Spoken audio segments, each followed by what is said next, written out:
Assalamualaikum warahmatullahi wabarakatuh. Hai semuanya, perkenalkan nama saya Dina Mariana, NPM A1H023-069, Prodi Pendidikan Jasmani.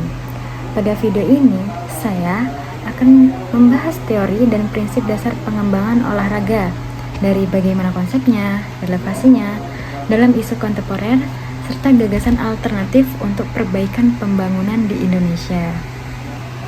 Sebelum masuk ke teori, perlu kita pahami apa itu pengembangan olahraga. Pengembangan olahraga adalah upaya sistematis untuk mengembangkan olahraga secara berkelanjutan, baik dari sisi sumber daya manusia, fasilitas, kebijakan, maupun budaya olahraga dalam masyarakat.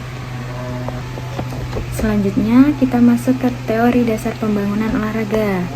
Yang pertama, itu ada teori logikal sosial, di mana teori ini melihat olahraga sebagai dari sistem sosial. Artinya, keberhasilan pembangunan olahraga tergantung pada interaksi antar individu, kelompok, dan kebijakan publik. Contohnya, jika komunitas mendukung olahraga, sekolah dan daerah punya fasilitas memadai, maka partisipasi olahraga meningkat. Baik, selanjutnya yang kedua itu ada teori pengembangan berkelanjutan.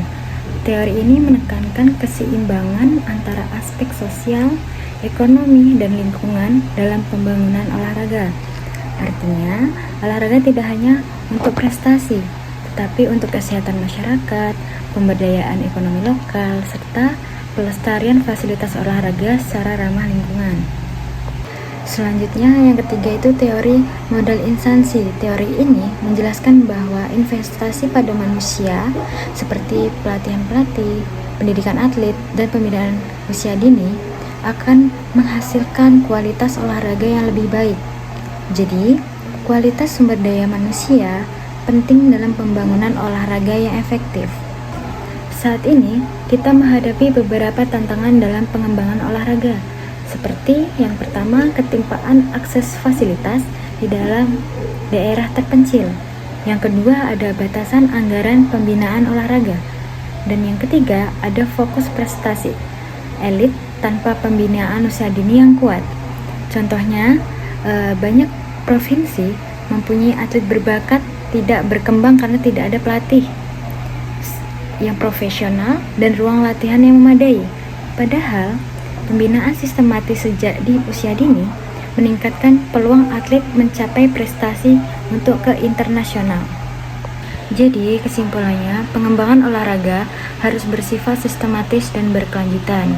Dari teori-teori yang kita bahas, memberi arahan bagi kebijakan yang efektif dan relevan. Dengan strategi yang tepat, olahraga dapat menjadi motor pembangunan sosial dan ekonomi nasional. Baik, itulah tadi materi-materi yang dapat saya sampaikan. Kurang lebihnya saya mohon maaf. Saya akhiri. Wassalamualaikum warahmatullahi wabarakatuh.